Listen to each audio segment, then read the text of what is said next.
Welcome to this edition of Shem Golf Academy Lessons. If you have not subscribed to our channel, please do so below and follow us. Today, I want to talk about our transition, our downswing and our follow through. In the previous video, we talked about our backswing, which we talked about taking our backswing in 3 steps. 1, straight down the line, try to extend, pushing your left hand, your hands past your foot as far as possible and keeping your posture. 2 is cocking the wrist, and 3 is finishing your backswing. Alright? Today we're going to talk about how do we finish the rest of the backswing. The backswing dictates a lot of what happens in the downswing.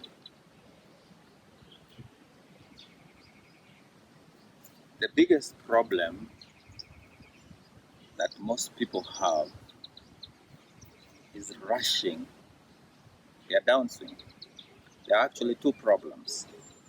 One is trying to get back to the ball as quickly as possible, so you start rushing your backswing from all the way at the top here.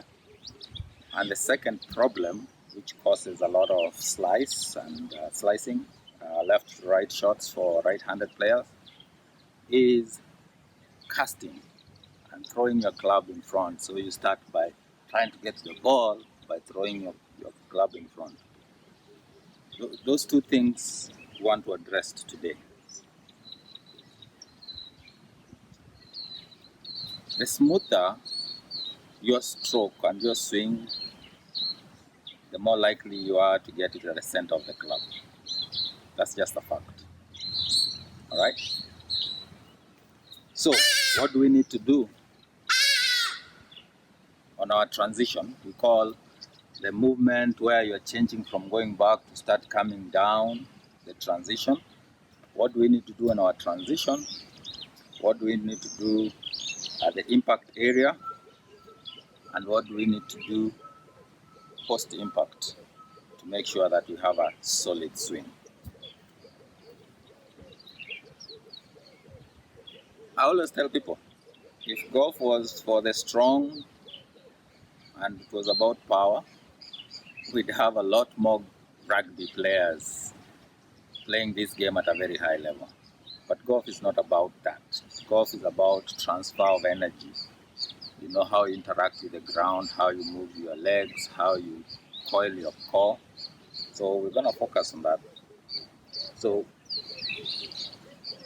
when you get to the top, you really need to make sure that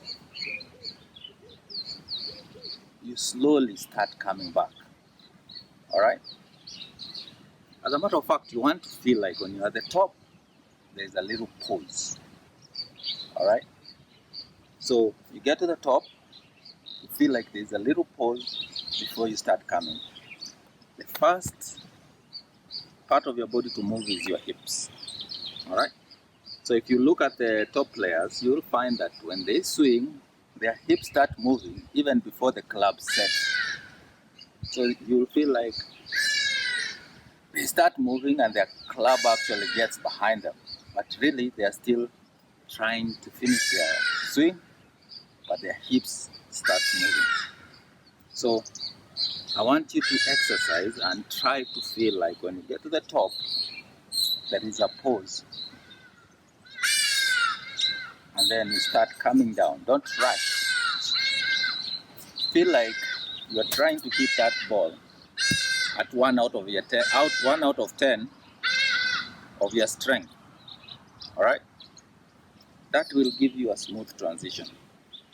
When you get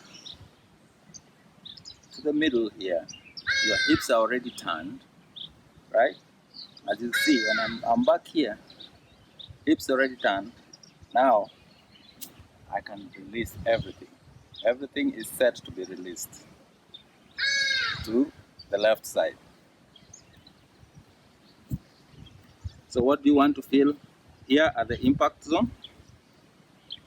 At the impact zone, when we set up our club is neutral, pretty much coming right at us. All right, but since we have to do the weight shift on impact, we want to feel like that club is coming through shallow, still going down.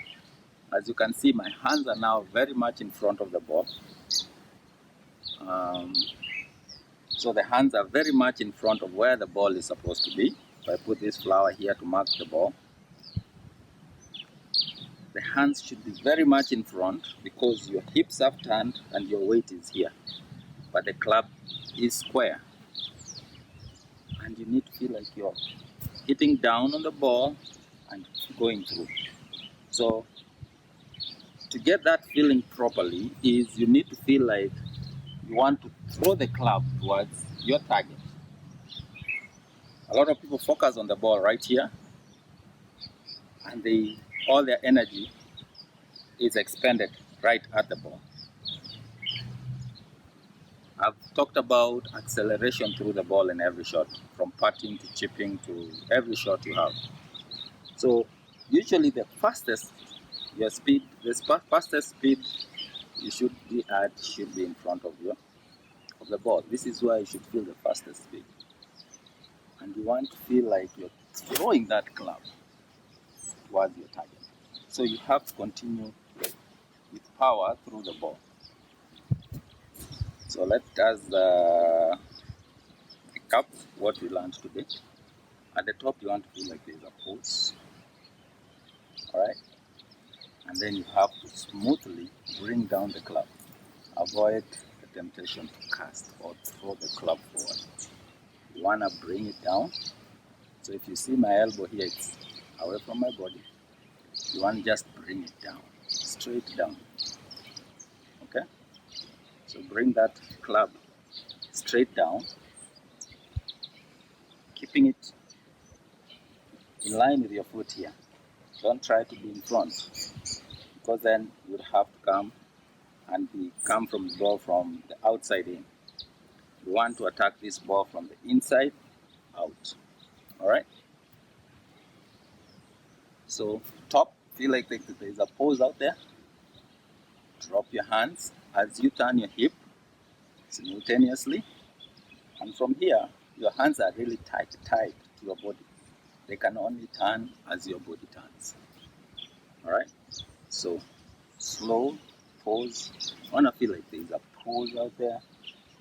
Drop your hands, keeping them in line with your foot. Don't bring them in front, in line with your feet. And go through. You really want to feel like you're throwing that club towards the target. So don't let the ball just get in the way. Do not think of just hitting the ball and stopping there, because then you cut short your swing. But you really want to feel extended throughout there. See how extended? I feel like that club, I'm holding to the club, but I want to throw it towards the target. Alright? If you have any questions about this, please leave a comment below. I'll be glad to elaborate on it and answer you. But avoid, by all means, trying to hit the ball at 100% of your power. I would encourage you to go to the range and have a full backswing and feel like you want to hit the ball at 20%. Okay? You will be amazed at the distance you get with that. Let the power of the turn dictate how far the ball goes. Don't try to influence the power with your hands. See you next lesson. Subscribe to this channel if you haven't. And thank you for watching.